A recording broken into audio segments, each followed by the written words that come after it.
Hi, I'm Shifra Henry. Welcome back to this special Elul 2025 series, 11 Steps to Returning to Your Supernatural Self. And I mean it. So I'm just going to wait just for a few moments to give people a chance to notice that we're live streaming. And if you're watching the replay, just take this very short time to center yourself. If you want to, you can close your eyes just for a moment in presence and imagine that you just arrived in this world, that you just popped in this moment, and just notice what that feels like. Okay, so the topic for today is this reality. This reality is a projection, and you are the projector. It actually aligns with something that Einstein said. As far as I remember the quote, reality is an illusion, but a very persistent one. So in one of the premier texts of Chabad Hasidus, one actually that we study the most intensively in the Global Geula Gateway, is Shar Yichud of the Mittler Rebbe of Lubavitch. So Shar Yichud is the gateway to divine consciousness. It changes the brain as you learn, and it gives you the map of reality. So one of the many deep secrets that it reveals is that that world doesn't really exist. When I say the world, I really mean the universe, the multiverse, whatever reality is made of, because the truth is that Ein Od Milvado. There's nothing here but one, nothing here but God.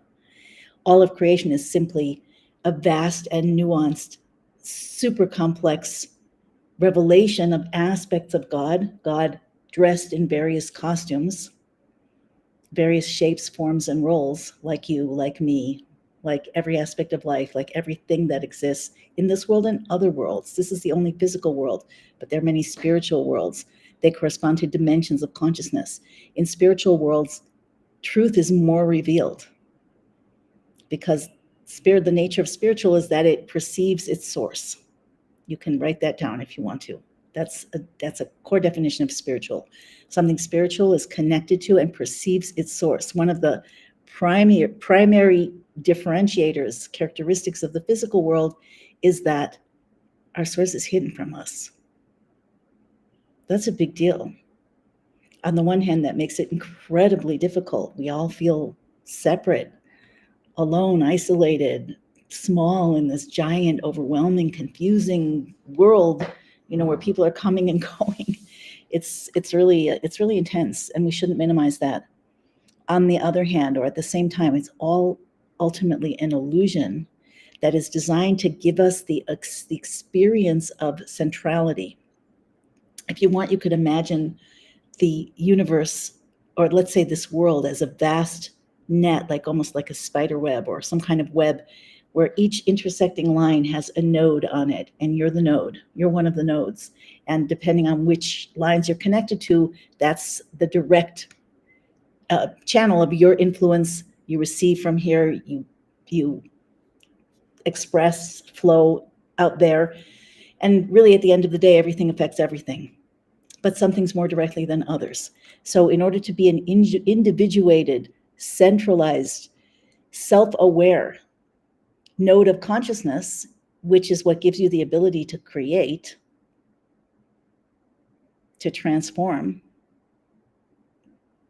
So that is the bottom line theme of why we are in a world that appears to be separate. Each one of us, as much as we struggle, as much as we so often feel beyond small and helpless and overwhelmed, especially when things start to shake up or when we're challenged, the truth is that the only other being in the entirety of the universe that is aware of itself as being alone is God.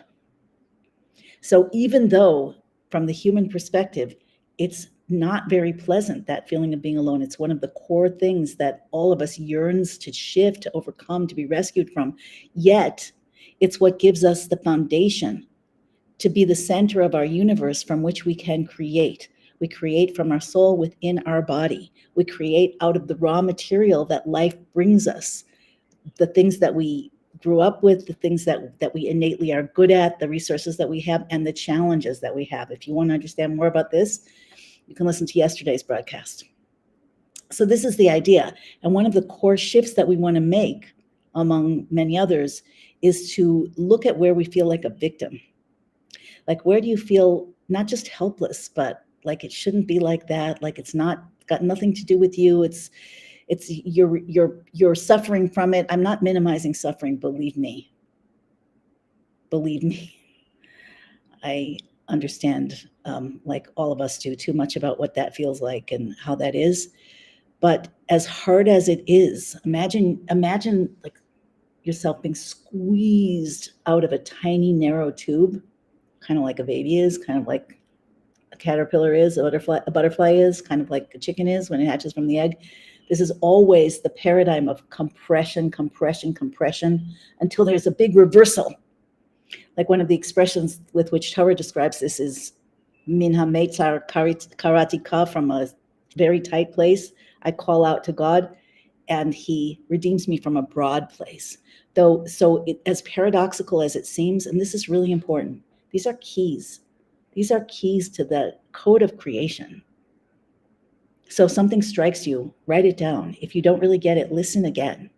This isn't just musing. This is the code, pieces of it.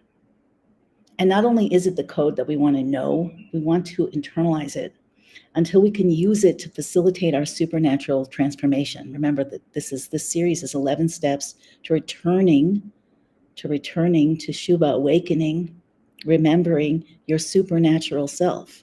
You are compressed in this physical world, in your body, in time and space, in a world where death still exists, although it didn't in the beginning and it won't as soon as we finish this process of birth. It's here temporarily for a reason, but it's not easy. And you want to understand that this is the paradigm of a quantum transformation, a birth of metamorphosis, that it becomes paradoxically more constricted, more intense, more difficult if we let it be, as right before it opens completely. I mean, just think about a baby being born. Think about the mother. Think about the baby's experience. Sometimes, we don't want this, but sometimes babies are in distress because it gets so intense. The constriction, compression, the pressure gets so intense right before the end. What happens at the end? Vast opening. So if you find yourself saying, if it's already this bad, what's it going to be like? No, you want to understand what the paradigm is supposed to look like. The idea of rising pressure is that it's rising pressure forces a shift. A shift, I don't just mean a change or a step forward or getting a little better at something or improving. That's one kind of change, but that's not what we're talking about here. That's ordinary change. That's not supernatural awakening. So how supernatural awakening works, how transformation works, how metamorphosis works is that gets more constricted, more pressured in order to force this state shift, which we'll talk about more throughout the series. You could call it a shift in your operating system. It's not just changing how well you do, it's changing how you do. Change of identity, change of paradigm. It's a shift that is difficult to make, but once it's made, everything is so much easier because you're in a different paradigm, you're in a different state.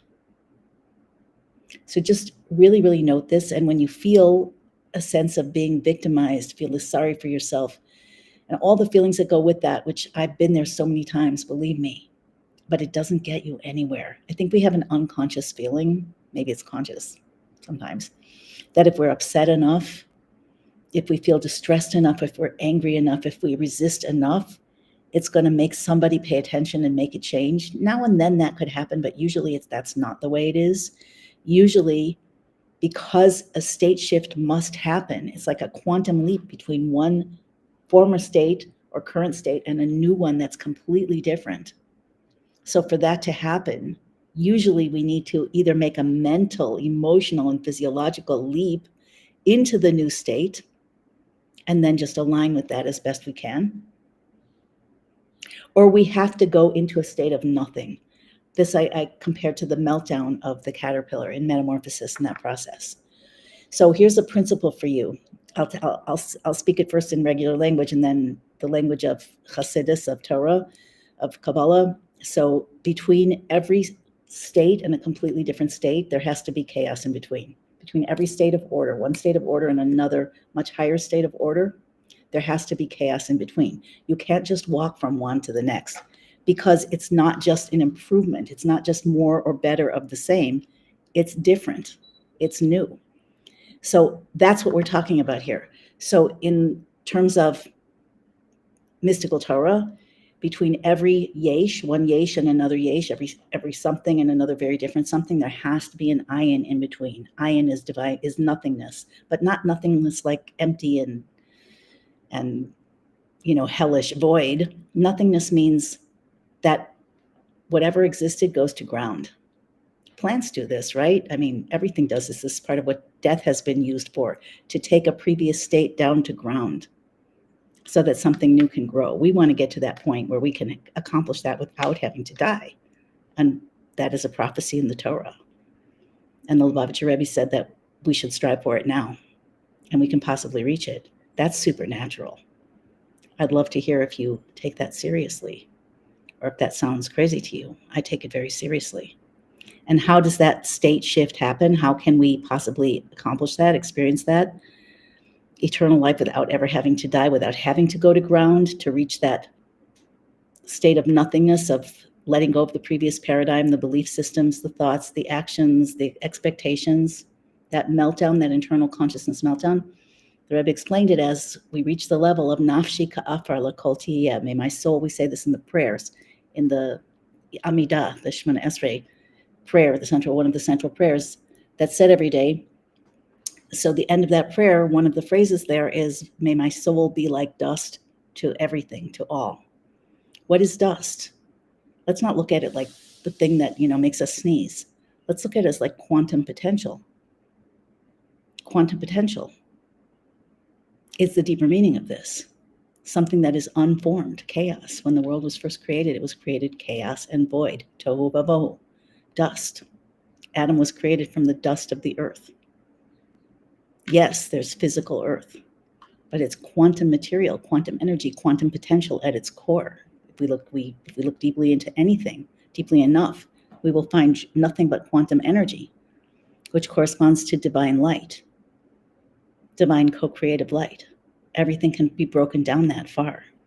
So another thing to mentally practice is an awareness that the world is not solid. I started out by quoting Einstein, and mentioned that this is validated in mystical Torah. I'll say more about that. But the world is not solid. It's not like to change. How could I change things? I don't see how it's stuck. Everything is made of rapidly moving particles, at the depth of which is nothing but quantum energy. Nothing is solid. Nothing actually exists. It's all a hologram. Your body is a hologram. Your house is a hologram. The planet is a hologram. And what does that mean? What are the implications of that? So if you can attune to that, yesterday I talked about the revolving sword in front of the Garden of Eden that guards the entrance to the Garden of Eden, which exists here and now inside every one of us. So that revolving sword it spins very fast. And if you step into it without slowing down enough, it'll cut you.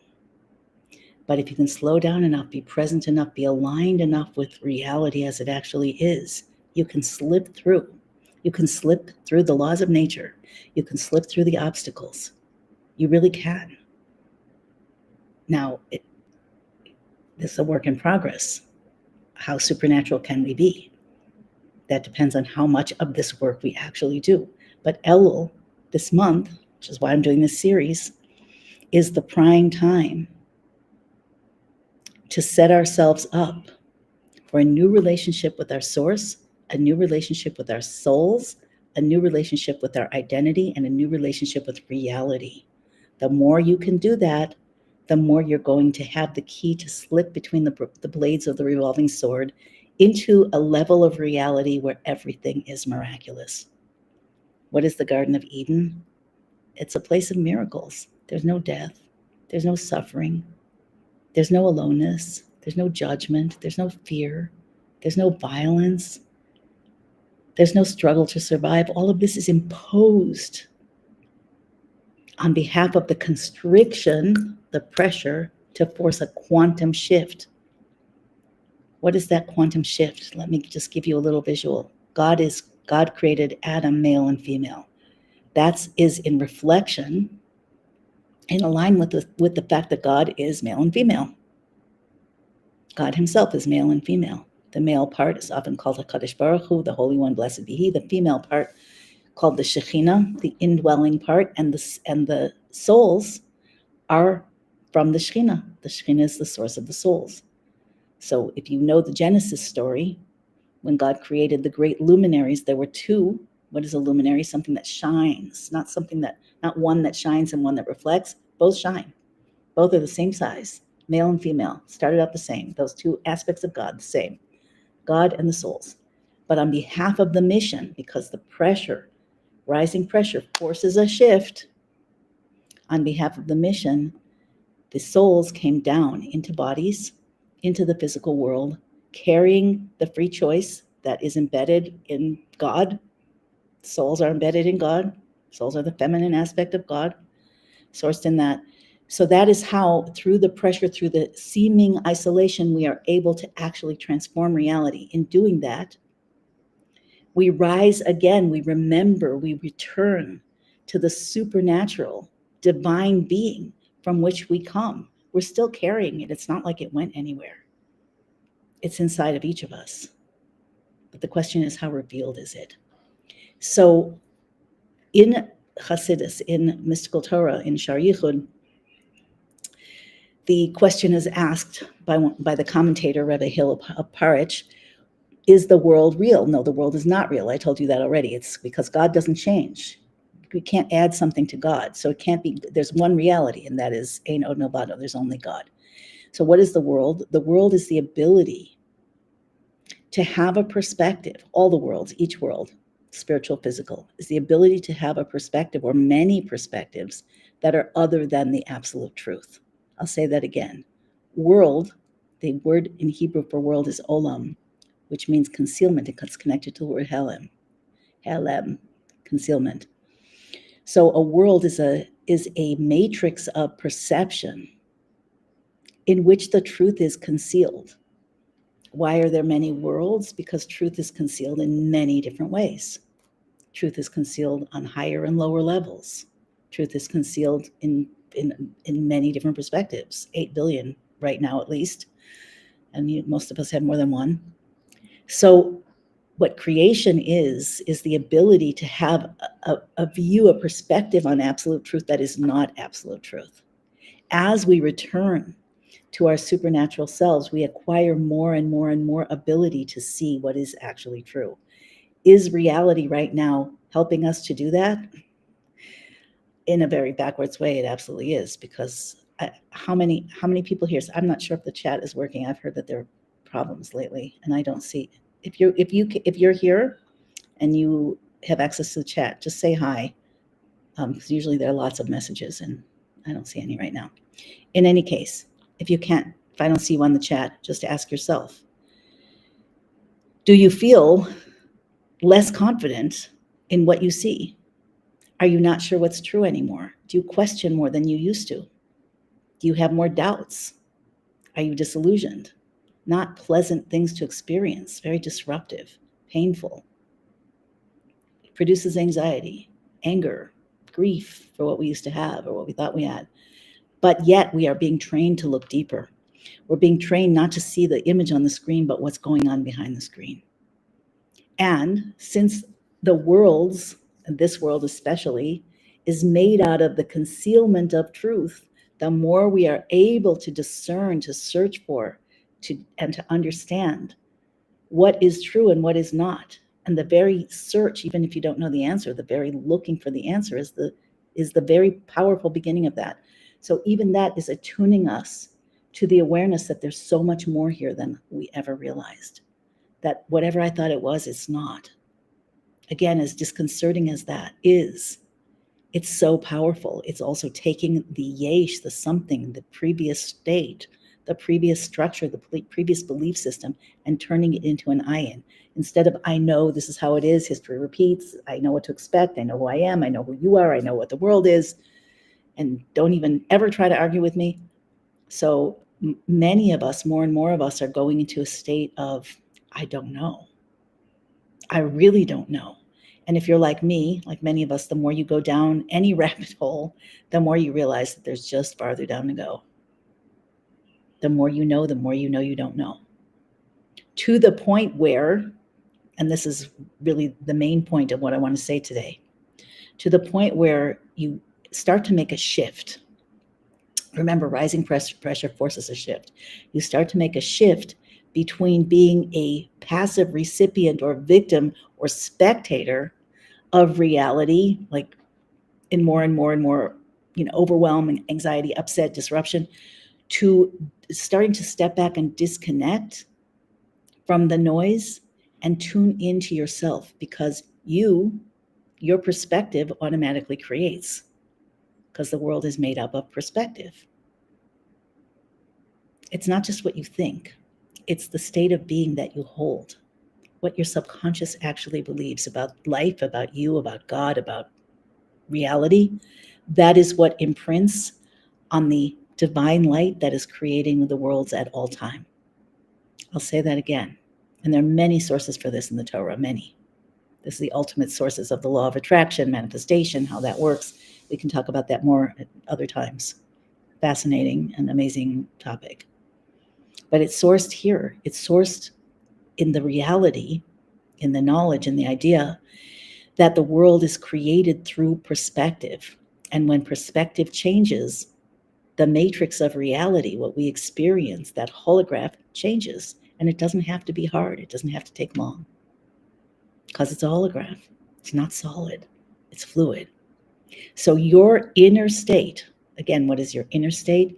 Your subconscious beliefs, your habituated emotional patterns. Do you feel like a victim? Can you change that? Can you start to embrace challenge even a little bit as a meltdown that is opening you to something new? Think about a seed. When a seed is planted in the ground, it's all reflected in the physical world. The world is nothing but a moving metaphor, a vast system of amazing metaphors that tell us how we work, how reality creation works. Supernatural reality creation. God created the world through his name, Elohim. There are many names that God takes, because those names describe and create roles. They hide God, Ein Sof, that has no limit, no beginning, no end, no distinction, no function, no role, no limitations. So a name is necessary for God to show up in certain ways. Otherwise, it's just everything, all the time, beyond time. So the name in the Torah, in the Bible, that God uses to create, the very first verse in the Bible, in the Torah, is Bereshis bara Elokim es hashamayim v'ha'aretz. In the beginning, God created the heavens and the earth, and the name that's used is Elokim. Elokim. And the gematria, the Hebrew numerological equivalent of that name, Elokim, is Hateva, the nature, the laws of nature. So God created the world in such a way that the laws of nature, the so-called laws of nature, the functioning of the cycles of the orbits of the heavenly bodies, and the changing of the seasons, and the planting and the plowing and the life and the death, all of these cycles that never stop, give us the ability to have the illusion that the world is operating on its own. This is the core illusion of reality. Again, this is what allows each of us to be a node in that web, where we feel alone, where we feel like we're not in good ways, usually the center of the universe. This is where we operate from free choice, through this illusion. But there is a higher level that we will talk about in this series, a much higher level, in which God is not hiding behind the laws of nature, but is directly accessible. That's something we want to start stepping into more and more in this month of Elul. The more you can do in Elul, the more changes you can make, the more vessels you can make, the more you can bring yourself to create yourself as a channel for deeper reality. Question the truth. Look at life as fluid. Practice that. Practice understanding that all of this is just an incubator, just a birth process, and that you started out infinite and eternal, and soon you're going to be in that state again, but not just in an unconscious way, not just as a recipient, not like it was in the Garden of Eden when Adam and Eve were created out of nothing, and everything was cozy and comfortable and beautiful and infinite, but they were just passive recipients. No, you are revealing the God within you. The Shekhinah is the part of God that co-creates. God created in the 7 days of creation. Shabbat, the Sabbath, is the day of rest. He created rest. He created things being done. That idea. But once that happened, creation is in the hands of the Shekhinah, of the souls. This is direct from the Rebbe's mystical teachings that are embedded in the reality of the blueprint. So creation, what we call co-creation, is in our hands. It's the female aspect of God, the Shekhinah, the souls, that have the power to actually alter reality. How do we alter reality? The core way that we alter reality is by how we are, what we are, and who we are. What we do, yes, that has a very big effect, but to create the supernatural quantum changes in a way that we can see them, everything you do, especially learning Torah, doing mitzvahs, whether you're Jewish or not, everybody has a part. Torah is for everyone. We transform reality, but not in a way that we can necessarily see. It's happening, but it's happening behind the screen, outside of this snow globe, like I like to call the matrix of reality. Imagine a snow globe with all the little people in the houses. It's not the real world, but it feels like it. Now the snow globe's shaking, it's snowing. Anyway, the real way that we co-create, that we alter reality, that we participate as the actors, the main actors, in bringing the evolutionary cosmic process of awakening and remembering and returning to the supernatural, infinite awareness of God as the reality of our soul, as part of that, where we play with worlds, where we co-create freely. That's where we're going, in bliss, in joy, in union that just keeps getting deeper and more passionate. It's not about just floating in infinite nothingness, but everything the same. No, it's about growing and creating in the most passionate, pleasurable, joyful, exciting ways that we can't even imagine now, without having to worry about ever ending.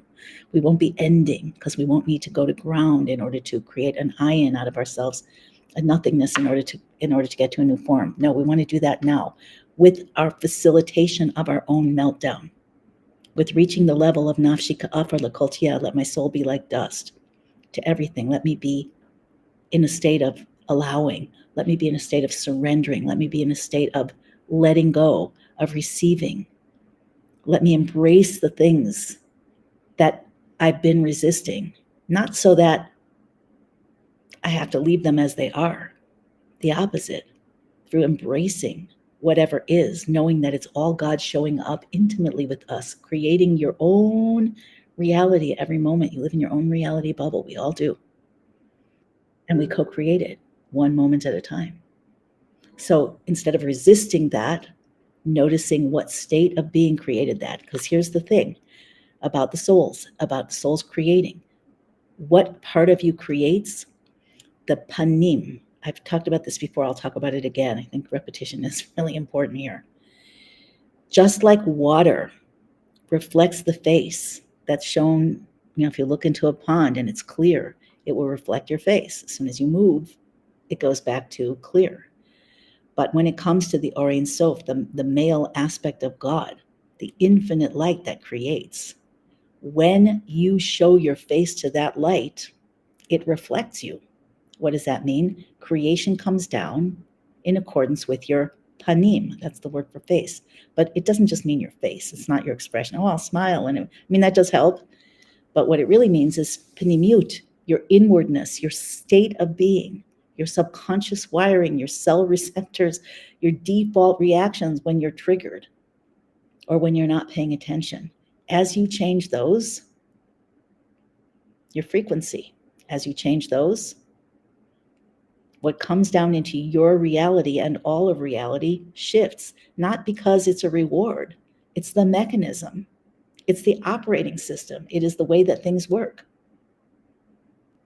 So throughout this Elul, we want to use the special energy, the special power, the special access, the closeness that is provided for us at this time. It's like some of the concealment, some of the layers of separation are taken off. The source of everything, the male aspect of creation, the other part of us, so to speak. I hope nobody takes this in an ego way. That will take you right out of the game. But in a deep truth way that we don't really understand, but it's true. So that the creator, Ein Od Milvado, of which we are a part, but that is concealed from us, and we have to remember it and return to it. So the creator makes himself accessible in an open way. It's like when Amnesty, when our library in Morristown, New Jersey, now and then, once a year or whatever, would offer, you could return all your overdue books and not pay the $100 fine that our family sometimes earned. My kids used to take out 30 or 40 books at once, and so did I. So on one day, you could return them without paying the fine. So Elul is like that. It's not that we don't have to make amends if we broke something. If you broke something, you want to fix it. But in general, we are not here to be judged during Elul. We're not here to be evaluated. We're not here to be assessed. We're not here to be graded. We're here to be connected to. We're here to be supported. We're here to be loved. We're here to be touched. We're here to be moved. We're here to create more union. That's what God wants in Elul. That's why it says that God in Elul is the king is in the field. You can imagine a field where workers are working in their dirty clothes, and the king's just right out there smiling, says he's smiling with a sweet and pleasant countenance, waiting to be approached. And the approach has to come from us. The acronym of Elul, the Rashi Tevot, is Ani Ledodi Bedodi Li. I, the person, the true person, knowing who I am as I really am in my real dirty clothes, my messed up thoughts and my, messed up speech and my messed up actions. Not that they're all messed up, but we all are somewhat messed up. That's who God wants to be approached by. So that we bring that to God, Bidodili, and we get a reciprocal response of immense and supernatural, if we go deep enough, supernatural support for transformation, for making new vessels. As we make new vessels, we now have the containers through which completely new light can come in, a new decree, massive upgrades in Rosh Hashanah, which is coming quickly, 20 days from now, if not 19. So the theme of not just of this live and not just of this series, but of this time in history is birth, is wake your butterfly up. And for that to happen, to become supernatural, to learn to fly, to be made of beautiful colors, ethereal, a fairy, the revealed soul, magical, mystical, miraculous. That's what we are all made of. That's what you're made of. No matter how your identity wants to make you believe otherwise, it's lying to you. Although it is pointing to the things that need to melt down. The challenges are here. Rising pressure is here to catalyze or force a shift into a new state of being. From caterpillar to butterfly, it's a big shift. From human being 1.0 to human being 2.0 or 10.0, whatever it is, it's a big shift. So if it's a little bit of pressure, I don't love pressure. I object to it. But if it's for a shift into a reality where there's no death, no violence, no suffering, no separation, no sadness, no shame, nothing to feel guilty about, no lack, no poverty, no hunger, no aloneness, everyone's loved, everyone loves, infinite co-creation, union with God, union with your soul. I mean, it kind of seems worth it. I mean, we want to make it as easy as possible. But the main part we've already done. We've already been through many other lifetimes, and none of us got out of those lifetimes without pressure. Let's put it that way. So we are in a different time now. We are in a different phase of this metamorphosis. It's the phase where the melting down has already begun. What has to happen now? The imaginal cells that were part of the caterpillar, that's you and me, if we choose to be that. That's the forward-looking, sensitive, see things before other people, feel things more than other people. If we activate the future version of ourselves, if you think about, start visualizing the world that you want, the body that you want, the inner state that you want, this is what's the most important. So it starts with a new relationship with source and reality, and then it goes to saying no to the way things are. I'm not going to be a victim. I'm not going to keep resisting everything. I'm not going to try the same old forever and then complain that it doesn't work and nothing changes. I'm going to integrate the realization of the reality that I have the power of co-creation, of evolving the world toward its destiny, because that's the way the world is designed. Not just designed, that's the way the world is. Creation is.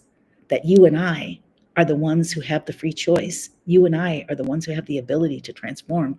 And that transformation in itself, you are the projector, brings a new world at every moment into being. This is why the Rebbe said on the 3rd of Nisan in 1989, that we must now do miracles by our nature, by our teva. Amazing miracles, not just one. Things that never happened before. He defines a miracle in the name of the Baal Shem Tov. He defines a miracle as being an alteration in nature, something that never happened, happening for the first time. And then he says, if it's a miracle, because it never happened before and now it happened, now it's not a miracle, it's part of nature. So you did that today, okay, great. Now tomorrow, that's your baseline. And now you have to be more miraculous. How do you do that? Okay, it's a deep discussion. If you want to be in an ongoing deep discussion with coaching and learning and whatever, you can check out the Global Geula Gateway from my website, which is here below. But in general, how do you do this? You change your nature. You go beyond your nature. You change the way you think, to change what you look for. You change how you interact with reality. Nobody's perfect. We're not meant to do this perfectly, but we're meant to do it steadily. You become a seeker of the truth, like relentlessly. You don't lie to yourself. You might even still lie to somebody else, but you don't lie to yourself. That's huge. We're lying to ourselves all the time. That's what Adam and Eve did. As soon as, they realized they broke the whole world, they hid because they were ashamed, and they started blaming each other and God and the snake and whatever. No, don't do that.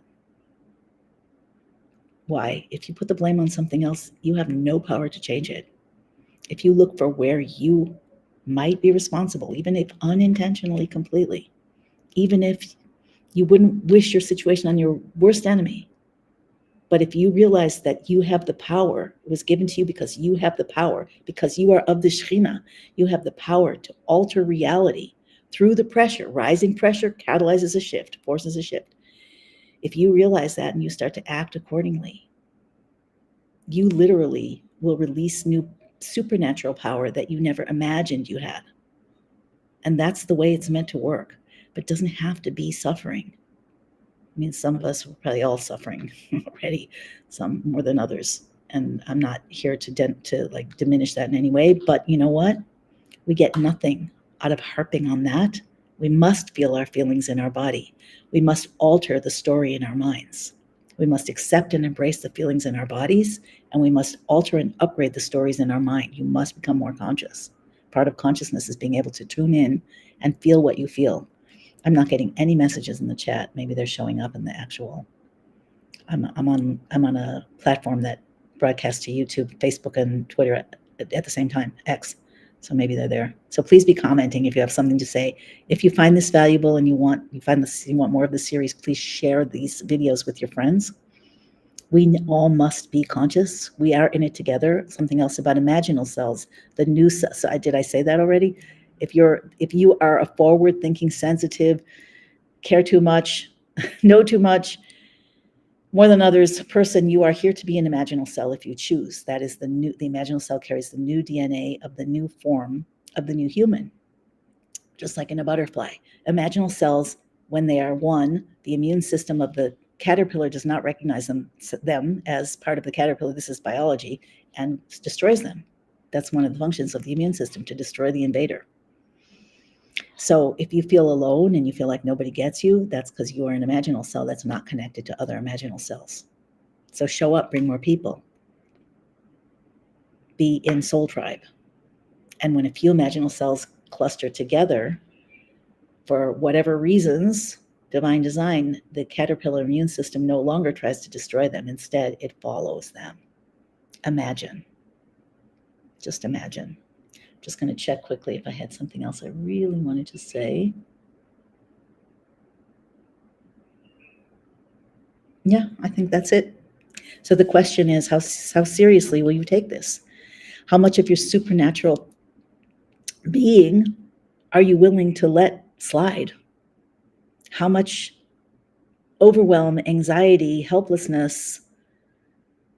resistance, or apathy, or resignation, or fear, grief are you willing to live with? Yes, again, our feelings are real. When you're conscious, you will feel the feelings in your body with love and compassion as much as they need. But the story in your head works the opposite way. The more you spin a story, the more you tell yourself what's wrong, the more you tell other people, the more you complain, whether internally or out loud, the stronger it gets. The stronger your exile will be. So the story has to change. The consciousness must change. That's one of the reasons why Torah exists. I mean, Torah is also the creative forces, that the blueprint that brings reality into being at all times. The laws of a sustainable world, a divine world, and then the inner part of the Torah is the supernatural part, which brings out our supernatural self powers. My upcoming book, Soul Fire, Activating the Sacred Power of Your Quantum Self, is all about this in depth and enrich this, but we don't need to wait for that. That won't be out for a few months probably. So start now. This is Elul. This is the time. Reality is a projection, and you are the projector.